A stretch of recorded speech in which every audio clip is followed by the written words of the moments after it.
Hello guys, நிறைய பேர் கேட்டுகிட்டே இருந்தீங்கல்ல தாலி செயின் இன்னும் மாற்றலையான்னு. ஸோ அதனால் இன்றைக்கி நம்ம தாலி செயின் வாங்க போகிறோம். போகலாமா?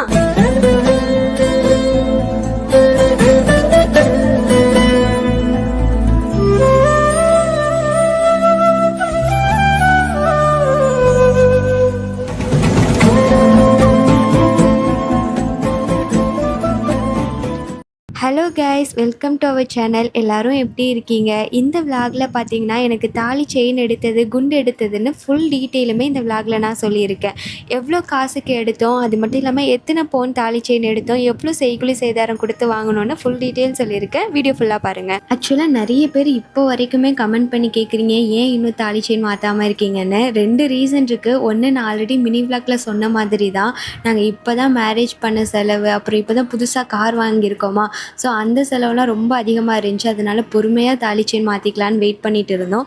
இன்னொரு ரீசன் பார்த்திங்கன்னா, மீனாட்சி திருக்கல்யாணம் அன்னைக்கு மாற்றலாம் அப்படிங்கிறது எனக்கு ஒரு ஆசையாக இருந்துச்சு. ஸோ அதுக்காக வெயிட் பண்ணி மீனாட்சி திருக்கல்யாணம் அன்னைக்கு மாற்றுறதுக்காக ஒரு 20 டேஸ் பிஃபோரே தாலி செயின் பார்க்குறதுக்கு ஸ்டார்ட் பண்ணியாச்சு. நான் நிறைய கடையில் போய் பார்த்தேன், எங்கேயுமே நான் எக்ஸ்பெக்ட் பண்ண டிசைன் கிடைக்கல. அப்படியே டிசைன்ஸ் இருந்தாலும் அங்கே வந்துட்டு வேஸ்டேஜ் ரொம்ப அதிகமாக இருந்துச்சு. ஃபைனலாக தான் நாங்கள் தங்கமயில் போனோம். தங்கமயிலுமே வேஸ்டேஜ் ஓரளவுக்கு அப்படி தான் இருந்துச்சு. செயின் பார்த்துட்ருக்கும் போது தான் சொன்னாங்க, இந்த மாதிரி நாங்கள் நெக்ஸ்ட் வீக்லேருந்து ஒரு ஆஃபர் போடுறோம். அந்த ஆஃபரில் பார்த்திங்கன்னா செயின் எல்லா செயினுக்குமே வந்து 3% தான் வந்துட்டு வேஸ்டேஜ் அப்படின்னு சொல்லியிருந்தாங்க. 3% வேஸ்டேஜ், அது முகப்பு செயினுக்கெலாம் 3%னா செம்ம ஓத்து. அதனால் பொறுமையாக வெயிட் பண்ணியே வாங்கிக்கலாம். எப்படியும் நம்ம மீனாட்சி திருக்கல்யாணம் அன்னைக்கு தானே மாற்ற போகிறோன்னு சொல்லிட்டு 1 வீக் வெயிட் பண்ணி அப்புறமேல நான் அத்தை எல்லோரும் சேர்ந்து தான் வந்துட்டு வாங்க போனோம். இதுக்கு முன்னாடி நானும் தினேஷ் மட்டும் வந்து தான் நிறைய கடையில் வந்து விசாரித்தது அண்ட் செயின் பார்த்தது எல்லாமே வந்து நானும் தினேஷ் மட்டும் பார்த்துட்டு தங்கமயிலில் வந்துட்டு ஒரு செயினை வந்து சூஸ் பண்ணி எடுத்து வச்சுட்டு போனோம். ஆஃபர் போட்டோன்னே வந்து வாங்கிக்கிறோன்னு. ஆனால் நான் போனப்போ நான் எடுத்து வச்சுருந்த செயினை வந்து சேல் பண்ணிட்டாங்க. அதனால் வேறு செயின் தான் வந்து பார்க்குற மாதிரி இருந்தது. நான் பார்த்திங்கன்னா ஹாலோ ரோப்பில் முகப்பு செயின் மாதிரி லட்சுமி வச்ச மாதிரி வந்து செயின் பார்த்துருந்தேன். சேம் அதே மாடலில் எனக்கு வந்துட்டு செயின் கிடச்சது. நான் ஃபர்ஸ்ட் எக்ஸ்பெக்ட் பண்ணி தேடின டிசைன் பார்த்திங்கன்னா சிம்பிளாக இந்த ஸ்னேக் மாடலில் செயின் இருக்குல்ல, நான் கூட இப்போ கழுத்தில் போட்டிருப்பேன். ஸோ அந்த மாடலில் முகப்பூச்சி எடுக்கலாம் அப்படிங்கிற மாதிரி தான் பிளான் பண்ணி போனது. பிகாஸ் அது ரொம்ப சிம்பிள் அண்ட் எலகண்ட்டாக எல்லா காஸ்டியூமுக்குமே செட் ஆகும் அப்படிங்கிற மாதிரி தான் பிளான் பண்ணியிருந்தோம். ஆனால் நான் கழுத்தில் போட்டிருக்க செயின் பார்த்திங்கன்னா 2 பவுன். தாலி செயின் நாங்கள் எடுக்க பிளான் பண்ணது ஒரு 3லேருந்து 3.5 பவுனுக்குள்ளே எடுக்கலாம் அப்படிங்கிற மாதிரி தான் பிளான் பண்ணியிருந்தோம். பிகாஸ் தாலி வந்துட்டு ஒரு 4 கிராம் இருக்குது. ஸோ அந்த வெயிட் தாங்குற மாதிரி ஒரு 3 பவுன் எடுக்கலாம் அப்படிங்கிற மாதிரி தான் பிளான் பண்ணியிருந்தோம். நான் போட்டிருக்க செயினே 2 பவுனா, அது கூட ஒரு 3 பவுன் செயின் போடும்போது அது எப்படி இருக்கும்? இந்த செயின் பெருசாகவே தெரியவே இல்லை. ஸோ அது பார்க்குறதுக்கும் பார்வையாக இல்லாததுனால ஹாலோ ரோப்லேயே முகப்பூச்சி எடுத்துடலாம் அப்படிங்கிற மாதிரி பிளான் பண்ணியாச்சு. நாங்கள் தாலி செயின் எடுக்க போன அன்றைக்கி கோல்டு ரேட் பார்த்திங்கன்னா 13,250 ரூபா. என்னோடய தாலி செயின் எக்ஸாக்டாக 3 பவுன் இருந்துச்சு. எங்கள் டியான் பையன் இருக்கான்ல, அவன் எங்கே போனாலும் எந்த கடையில் இருந்தாலும் ஏதாவது ஒரு கேர்ள் பேபி வந்து அவனை பார்த்து சிரித்து பேச ஆரம்பிச்சிடுறாங்க. இவனும் நல்லா கொஞ்சம் பேச ஆரம்பிச்சிடுறான்.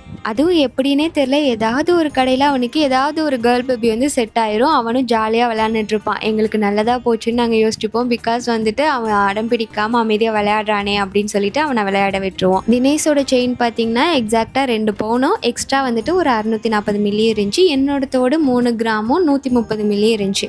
2 வந்துட்டு உருக்கிட்டாங்க. என்னதான் இருந்தாலும் உருக்கும் போது கொஞ்சம் கஷ்டமாக இருந்துச்சு. ஏன்னா நம்ம வந்து இவ்வளோ நாள் போட்டிருந்த ஒரு ப்ராடக்டை வந்துட்டு இந்த மாதிரி உருக்குறாங்களே அப்படிங்கிற மாதிரி எனக்கு கஷ்டமாக இருந்துச்சு.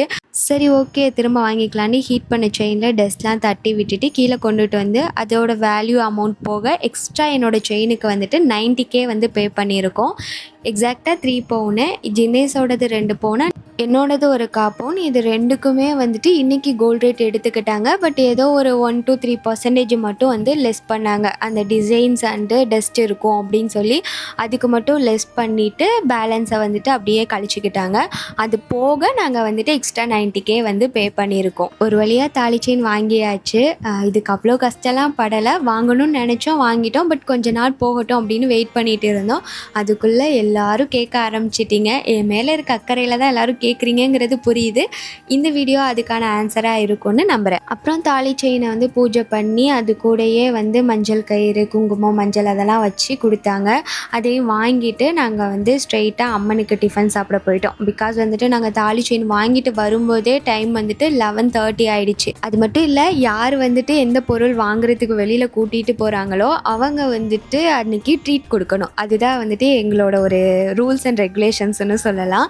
ஸோ வந்து நாங்கள் வந்து ஒரு எப்போயுமே வந்து பர்ச்சேஸ் பண்ணுறதுக்கு ஒரு 6:30 அந்த மாதிரி தான் கிளம்புவோம். ஏன்னா எல்லாருக்கும் அப்போ தான் வேலை முடிஞ்சு வீட்டுக்கு வருவாங்க.